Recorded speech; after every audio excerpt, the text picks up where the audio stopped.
SIR নিয়ে উত্তাল কেন্দ্রীয় নির্বাচন কমিশন আর অভিযান করে যুব কংগ্রেস। এসআইআর নিয়ে এবার পথে নামলো যুব কংগ্রেস নেতৃত্ব এবং কর্মীরা।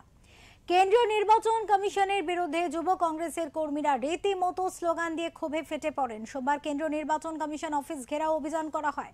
এদিন যুব কংগ্রেসের পক্ষ থেকে বেন্টিং স্ট্রিট থেকে মিছিল শুরু হয়। এসআইআর এর বিরুদ্ধে কেন্দ্রীয় নির্বাচন কমিশন ঘেরাও অভিযান শুরু হয়, কিন্তু মিছিল বেশ কিছুটা এগোলে পুলিশ মিছিলের গতি রোধ করে আর সেখানে শুরু হয় বিক্ষোভ। এদিন চোখ টানে বিক্ষোভ মিছিলে মোদির মুখোশ পরা বিক্ষোভরত কর্মীদের উপস্থিতি। পরবর্তীতে বিক্ষোভরত যুব কংগ্রেস কর্মীদের মধ্যে কয়েকজন নির্বাচন কমিশন অফিসে গিয়ে এসআইআর বাতিল করতে হবে এমন দাবি সম্মিলিত স্মারকলিপি জমা দেন।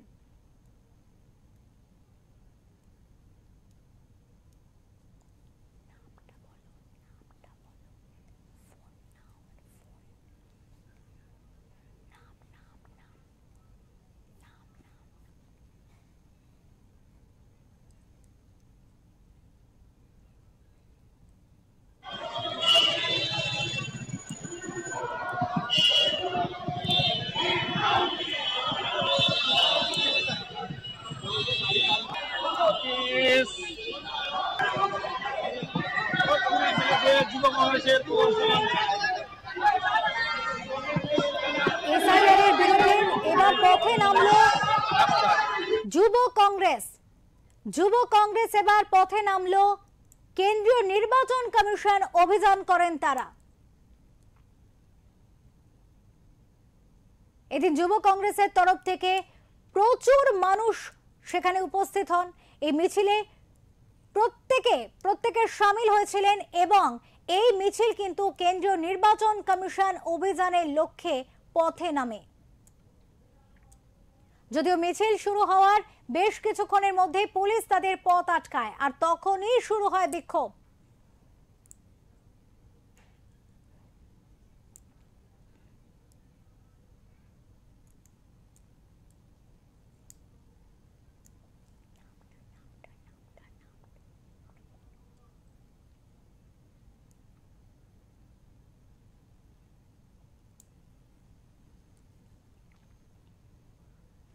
এই মুহূর্তে আমাদের সাথে রয়েছেন যুব কংগ্রেস নেতৃত্ব অর্ঘগণ।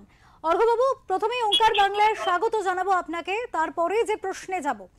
এসআইআর নিয়ে আজকে আপনাদের এই বিক্ষোভ কতটা সফল হলো, কি মনে করছেন? প্রথমে নমস্কার।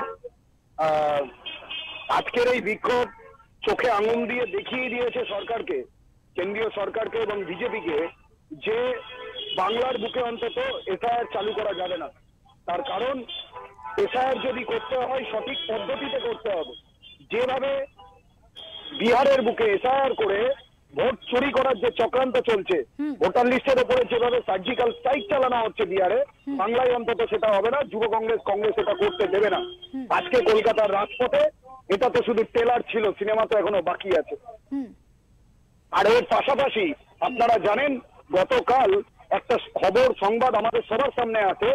একটি ছেলে আইটিআইতে পড়াশোনা করতো, সেই ছেলেটি গতকাল সুসাইড করেছে এবং সুসাইড করার আগে তার ইনস্টাগ্রামে একটা পোস্ট করে গেছে যে আরএসএস এর দ্বারা তিনি রেপ, সেক্সুয়াল হ্যারাসমেন্ট। তাই আজকে যেমন এসআইআর নিয়ে প্রোগ্রাম ছিল, পাশাপাশি আরএসএস এর বিরুদ্ধেও আমাদের মুভমেন্ট ছিল। আমরা এখানে প্রতিবাদ জানিয়েছি এবং ধিক্কার জানিয়েছি আরএসএস কে। আর এই আরএসএস এর হাতে পড়ে সারা ভারতবর্ষ এবং বাংলায় যে ধর্মের রাজনীতি করার চেষ্টা করছে, যেভাবে শান্ত বাংলাকে অশান্ত করার চেষ্টা করছে, তার বিরুদ্ধেও আমরা প্রতিবাদ জানিয়েছি। এই মুহূর্তে দাঁড়িয়ে আপনাদের তরফ থেকে এই যে এসআইআর নিয়ে প্রতিবাদ বিক্ষোভ করা হলো এবং কেন্দ্রীয় নির্বাচন কমিশন অভিযান করা হলো, সেক্ষেত্রে আপনাদের কি মনে হচ্ছে যে এই এসআইআর এর পিছনে কোন অভিসন্ধি 2026-এর নির্বাচনকে টার্গেট করে করা হচ্ছে? দেখুন, বাংলায় বিজেপির কোনো জায়গা নেই, এটা বিজেপি বুঝে গেছে। আমাদের নেতা জননায়ক রাহুল গান্ধী, ভারতবর্ষের পার্লামেন্টের বিরোধী দলনেতা, তিনি ভারতবর্ষের ইতিহাসে সর্বকালের শ্রেষ্ঠ প্রেস কনফারেন্স করে দীর্ঘ সময় ধরে তিনি প্রমাণ করে দিয়েছেন, চোখে আঙুল দিয়ে ভারতবর্ষের মানুষকে দেখিয়ে দিয়েছেন নির্বাচন কমিশন কিভাবে ভোট চুরি করছে। এটা দেখিয়ে দিয়েছেন রাহুল গান্ধী। নির্বাচন কমিশনের সাহস হয়নি রাহুল গান্ধীর বিরুদ্ধে কথা বলার বা কোর্টে গিয়ে মামলা করার।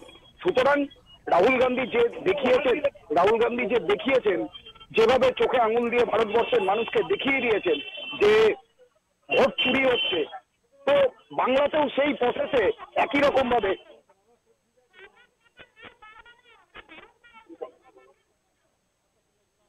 যুব কংগ্রেসের হ্যালো হ্যাঁ, শুনতে পাচ্ছি, বলুন। যুব কংগ্রেসের পক্ষ থেকে বলছি তো যে এটা রাহুল গান্ধী দেখিয়ে দিয়েছেন, তারপরে সারা বাংলার মানুষ, সারা ভারতবর্ষের মানুষ এই ভোটার লিস্টের কারচুপি সেটা প্রমাণ পেয়ে গেছে, বুঝেছেন। আর বিজেপি, আপনি যেটা কোশ্চেন করলেন আমাকে যে বিজেপির কি অভিসন্ধি আছে বাংলায় এই এসআইআর করার বিরুদ্ধে, এটাই তো আপনি বললেন। তো বাংলার মানুষ গণতান্ত্রিক পদ্ধতিতে আসলে পরে বিজেপিকে ভোট দেবে না, বিজেপির এখন ব্যাকডোর ইউজ করতে হবে। সেটা কি? ভোটার লিস্টে কারচুপি। আমরা তো পরিষ্কার বলছি এসআইআর সঠিক পদ্ধতিতে কোনো আপত্তি নেই, যদি বিহারের মতন ভুল ভাল করে এবং মানে অভিসন্ধিমূলক এসআইআর হয় তার বিরুদ্ধে যুব কংগ্রেস প্রতিবাদ করছে।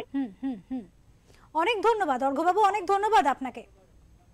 ধন্যবাদ। আমাদের সাথে ছিলেন যুব কংগ্রেস নেতৃত্ব অর্ঘ্যগণ, এবং তিনি কিন্তু একেবারে স্পষ্ট ভাষায় বললেন যে এসআইআর নিয়ে তাদের এই প্রতিবাদ বিক্ষোভ এবং তাদের বক্তব্য যে স্বচ্ছভাবে নির্বাচন হোক 2026-এ, কোথাও গিয়ে অস্বচ্ছতার কিন্তু একটা ছায়া পড়তে পারে 2026-এর নির্বাচনে, আর সেক্ষেত্রে দাঁড়িয়ে কিন্তু এর পিছনে কোনো অভিসন্ধি রয়েছে এমনটাই কিন্তু তারা মনে করছেন। এবং 2026-এর নির্বাচন তার আগে এসআইআর এর এই যে একটা স্বাভাবিকভাবেই একটা রাজনৈতিক যে সমীকরণ তৈরি হচ্ছে, সেই সমীকরণের পিছনে কিন্তু অভিসন্ধি দেখছেন, এবং সে কারণেই কিন্তু যুব কংগ্রেস নেতৃত্ব আজ রাজপথে নেমেছেন এবং কয়েক হাজার বলা যায় মানুষের সমাগম হয় এদিন, এবং তারা কিন্তু দলীয় পতাকা নিয়ে সামিল হয়েছিলেন এই মিছিলে।